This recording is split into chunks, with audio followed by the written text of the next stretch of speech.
इस वक्त की बड़ी खबर से हम आपको बताते चलें कि आज एयर इंडिया की फ्लाइट जो लंदन जा रही थी, प्लेन अहमदाबाद एयरपोर्ट के पास क्रैश हो गया।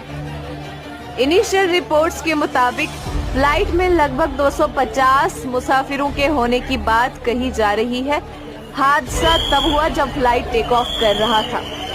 धारपुर मेघानी नगर एरिया के आसपास से घना धुआं उठता हुआ देखा गया, जिसके बाद लोगों में अफरा तफरी मच गई।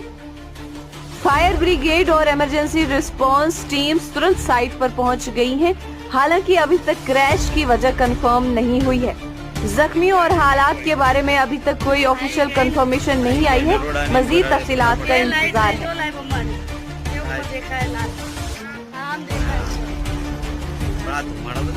कंपनी नो धुमाड़ा निकलता है એવું લાગે